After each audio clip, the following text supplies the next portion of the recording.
نہیں ہیں. وَإِنَّكَ لَعَلَىٰ خُلُقٍ عَظِيمٍ، آپ بہترین خلق اخلاق پر ہیں. تو اخلاق کو ڈیفائن کر رہا تھا میں کہ اخلاق کی ڈیفینیشن کیا ہے. خلق کہتے ہیں وہ نیچر جس پہ انسان کو پیدا کیا گیا. وہ تو ہر ایک کی اچھی ہوتی ہے، لیکن خود اپنی حرکتوں سے بھی انسان اپنی نیچر بناتا ہے. برائی کرتے چلے جائیں گے تو گھٹی میں برائی پڑ جائے گی، اچھائی کرتے چلے جائیں گے تو گھٹی میں اچھائی پڑ جائے گی. تو نبی صلی اللہ علیہ وسلم کے اخلاق سب سے اچھے تھے. حالانکہ آپ صلی اللہ علیہ وسلم غضبناک بھی ہوتے تھے. آپ صلی اللہ علیہ وسلم میدان جنگ میں لڑتے بھی تھے. آپ صلی اللہ علیہ وسلم دشمن کو بعض دفعہ معاف بھی کرتے تھے، لیکن بعض دفعہ انتقام بھی لیتے تھے. تو اس سے پتہ چلتا ہے، جو بار بار میں بات ریپیٹ کر کے سمجھا رہا ہوں، اخلاق صرف کسی سے مسکرا کے بات کرنا نہیں ہے. بعض دفعہ کسی کی گردن اڑانا بھی اخلاق ہوتا ہے، بشرطے کہ اس کی شریعت نے اجازت دی ہو. بعض دفعہ چور کے ہاتھ کاٹنا، یہ خود نہ گردنیں اڑانا شروع کر دیں، یہ گورنمنٹ کا کام ہے. چور کے ہاتھ کاٹنا بھی کیا ہوتا ہے؟ اخلاق. نبی صلی اللہ علیہ وسلم کے دور میں چوری ہوئی، آپ نے ہاتھ کاٹنے کا حکم دیا. تو زید ابن حارثہ رضی اللہ عنہ نبی کے منہ بولے بیٹے تھے اور بہت ہی چہیتے تھے. آپ نے ان کو بیٹا بنایا ہوا تھا. آج کل تو لوگ چاہتے ہیں نا اپنی اولاد دو سے زیادہ نہ ہو. تو پہلے زمانے میں اپنی بھی ہو رہی ہے، دوسروں کی اولاد کو بھی اپنا بنا لیا جاتا تھا. تو یہ فیملی پلاننگ کی نحوست ہے کہ لوگوں نے انسانوں کو بوجھ سمجھنا شروع کر دیا ہے کہ انسان جو ہے وہ بوجھ ہوتے ہیں، وہ آپ کا خرچہ کراتے ہیں. تو زید ابن حارثہ کو نبی نے کیا بنایا؟ حالانکہ اجمی تھے، غلام تھے، تو ان کو اپنا بیٹا بنا لیا. وہ بے پناہ محبت نبی ان سے کیا کرتے تھے. حالانکہ بھائی عرب تو ویسے بھی اجمیوں سے محبت اکثر آج بھی نہیں کرتے، تو پہلے کیا حال ہوتا ہوگا. آپ بھی جاؤ نا، کوئی اجمی آئے تو وہ زیادہ لفٹ نہیں کراتے اس کو، اللہ ماشاء اللہ جو دیندار ہیں وہ الگ بات ہے. تو نبی صلی اللہ علیہ وسلم کے یہ اخلاق تھے کہ آپ صلی اللہ علیہ وسلم نے ایک عجمی کو جو کہ غلام تھے ان کو بیٹا بھی بنایا. اتنا بڑا شرف کہ بیٹا بنا دیا. بھائی کچھ خادم کے طور پہ رکھ لیتے ہیں، بھائی ملازم کے طور پہ رکھ لیتے، پھر عزت دیتے. نہ بیٹا بنانے میں جو عزت ہوتی ہے وہ کہیں بھی اس سے زیادہ تو عزت ہے ہی نہیں نا کوئی. بیٹا بنایا اور ایسا اتنی محبت دی ان کو، اتنی محبت دی کہ جو ان کے والدین کو جب پتہ چلا نا کہ ہمارا بیٹا یہاں پایا جاتا ہے تو وہ لینے کے لیے آئے. پہلے زمانے میں ایسا ہوتا تھا کہ کوئی ان نون پرسن آپ کے علاقے میں آ گیا نا، کوئی پاسپورٹ ویزا تو ہے نہیں، تو غلام بنا لیا جاتا تھا. آج کل حکومت قتل کر دیتی ہے، جیل میں ڈالتی ہے. آپ اللیگل کسی ملک چلے جائیں تو حکومت کو رائٹ ہوتا ہے بھائی وہ جان سے بھی مار سکتے ہیں. تو پہلے زمانے میں جان سے مارنے کے بجائے کیا کرتے تھے؟ غلام بنا لو اس کو. تو اب جب والدین ان کے آئے ان کو لینے کے لیے، ان کے رشتہ دار آئے کہ ہمیں، ان کا خیال تھا رشتہ داروں کا جب زید ابن حارثہ کو پتہ چلے گا کہ اوریجنل والدین آ گئے ہیں تو وہ تو خوشی سے پاگل ہو جائیں گے، تو ہم ان کی منہ مانگی قیمت دے کے ان کو چھڑا کے لے آئیں گے. تو وہ حیران ہو گئے کہ جب انہوں نے زید ابن حارثہ سے پوچھا تو انہوں نے کہا میں تمہارے ساتھ جانے کے لیے تیار نہیں ہوں. یہ ہیں انک لعلی خلق عظیم، بہترین اخلاق، کہ وہ نبی کے پاس رہ کر ان کو نبی سے اتنی محبت ہو گئی کہ میں یہیں رہوں گا، میں واپس جانے کے لیے تیار نہیں ہوں. ایک طرف اخلاق کا یہ عالم ہے. اب رسول اللہ صلی اللہ علیہ وسلم کے دور میں چوری ہوئی تو لوگوں نے کہا بھائی سفارش کرو، یہ تو بڑے خاندان کا آدمی ہے، یہ عورت تھی کہ اس کا ہاتھ کٹ گیا تو مسئلہ ہو جائے گا، تو اب نبی سے سفارش کرے گا کون؟ کسی نے کہا بھائی حب رسول اللہ، نبی کے سب سے چہیتے تو زید ابن حارثہ ہیں، ان سے کہہ دو، وہ کر دیں گے تو نبی مان جائیں گے. جیسے لاڈلا ہوتا ہے نا بچہ کوئی، بھائی لاڈلے کی بات کون رد کرتا ہے؟ زید ابن حارثہ نے شکایت کی کہ یا رسول اللہ، لوگ کہہ رہے ہیں آپ تھوڑی رعایت کر لیں، ان کا ہاتھ نہ کاٹیں. آپ صلی اللہ علیہ وسلم غضبناک ہوئے فرمایا اللہ کی قسم اگر فاطمہ بنت محمد بھی چوری کرتی صلی اللہ علیہ وسلم لسرقتها، تو میں اس کا ہاتھ بھی کاٹ ڈالتا. اور آپ نے چور کا ہاتھ کاٹنے کا حکم دیا. ایک طرف اخلاق ایسے ہیں کہ غلام آپ کے پاس رہنے کو ترجیح دے رہا ہے، اپنے والدین کو ترجیح نہیں دے رہا. دوسری طرف اخلاق ایسے ہیں کہ چور کا ہاتھ، بولو بھائی، اب کوئی انگریز یہاں وحشیانہ منظر دیکھ لے کہ ہاتھ کاٹا جا رہا ہے، وہ کہے گا یار یہ کیسا اسلام ہے بھائی، یہ کیسے نبی ہیں، یہ تو دہشت گرد ہیں معاذ اللہ، یہ تو دہشت گردی کی تعلیم میں ہاتھ کاٹا جا رہا ہے بھائی، کوڑے لگا دو، تھپڑ لگا دو، تبلیغ میں بھیج دو 4 مہینے کے لیے، چلہ لگا دو، سیروزہ لگا دو، سمجھا دو. محبت سے بھی تو سمجھایا جا سکتا ہے. لوگ کہتے ہیں نا بھائی، لوگ ایسے موقع پہ کیا کہتے ہیں بھائی، اصل چیز تو رسپیکٹ ہے ڈائلاگ ہے. آپ کسی کو عزت دو گے تو وہ بھی آپ کو عزت دے گا. رسپیکٹ ہے، محبت سے جو کام ہوتا ہے وہ سختی سے نہیں ہوتا. بھائی یہ اصول کلی نہیں ہے. عزت دو گے تو عزت ملے گی، لیکن بشرطے کے سامنے والا بھی عزت کا مطلب جانتا ہو، ورنہ عزت دو گے تو وہ ذلیل کرنے پہ آ جائے گا. بعض لوگ ہیں وہ دبا کے رکھو گے نا تمیز سے چلتے ہیں، وہ سمجھے. آپ کہہ رہے ہو یار ان کو ہمارے گھر کی باتیں کہاں سے پتہ چلتی ہیں، کہہ رہے یار یہ پتہ نہیں مولوی صاحب ایسی باتیں کرتے ہیں بالکل صحیح کہ کہاں سے کر رہے ہیں بات. بعض لوگ ایسے ہوتے ہیں ان کو جتنا دبا کے رکھو گے نا اتنا تمیز سے چلیں گے. وہ بعض ملازم ایسے ہوتے ہیں ان کو عزت دی آپ کو بیچ کے کھا جائیں گے. وہ حقیقت ہے، وہ کہیں گے ہمارے سیٹ صاحب میں بتا کتنے کا لے گا یہ. تو یہ چل رہا ہے، مارکیٹ میں چل رہا ہے.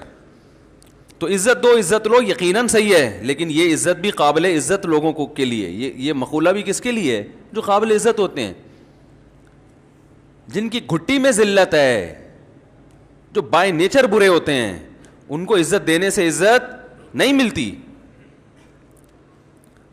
تو رسول اللہ صلی اللہ علیہ وسلم کے ایک طرف اخلاق کہ زید ابن حارثہ جانے کے لیے تیار نہیں ہے، دوسری طرف چور کا ہاتھ تو بہرحال کاٹنا ہے.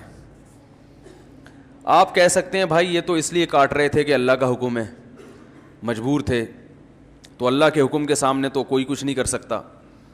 واقعی ایسا ہی ہے کہ اصل میں اللہ کا حکم تھا چور کا ہاتھ کاٹو، قرآن کی آیتیں ہیں. لیکن سوال یہ پیدا ہوتا ہے تو پھر کیا اللہ نے بد اخلاقی کا حکم دیا؟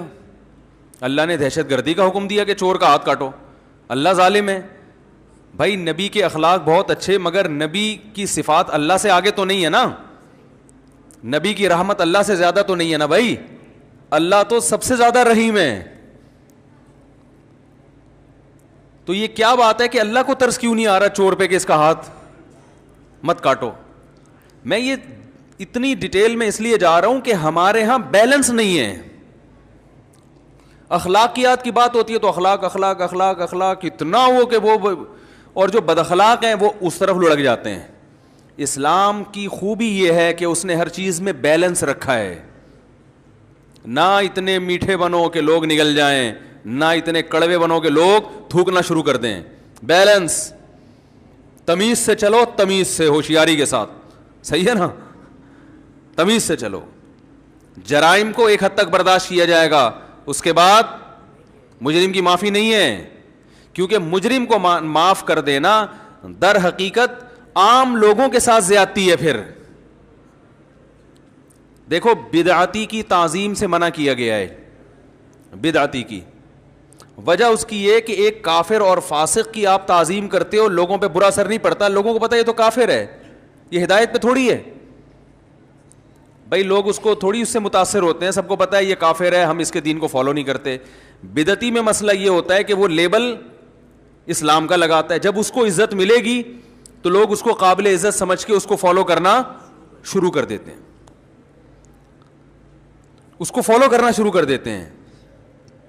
اس سے نقصان کس کا ہے؟ اسلام کا. نقصان اسلام کا ہوتا ہے اس سے. بعض دفعہ شخصی فائدہ دیکھا جا رہا ہوتا ہے، ایک شخص کا فائدہ دیکھا جا رہا ہوتا ہے، لیکن اس کی وجہ سے جو امت کو نقصان ہو رہا ہے وہ ہماری نظر میں نہیں ہوتا. تو بیلنس نہیں ہے. تو آپ صلی اللہ علیہ وسلم نے حکم دیا چور کا ہاتھ کاٹا جائے.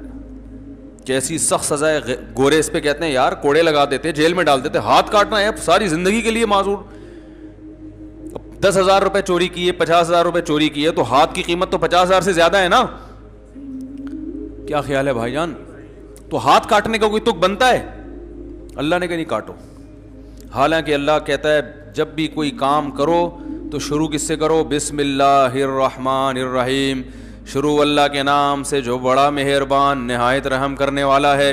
سوال پیدا ہوتا ہے اللہ تو بار بار کہہ رہا ہے میں رحمان ہوں, میں رحیم ہوں, اور ہر کام سے پہلے, چور کا ہاتھ کاٹنے سے پہلے بھی بسم اللہ الرحمن الرحیم ہے نا, شروع اللہ کے نام سے جو بڑا مہربان اور نہایت رحم کرنے والا. تو چور کہہ گا اللہ اتنا مہربان ہے تو میرا ہاتھ کیوں کاٹ رہا ہے؟ میں نے تو 20,000 کی چوری کی ہے, ہاتھ تو کروڑوں روپے کا ہے. میں سمجھا پا رہا ہوں اپنی بات؟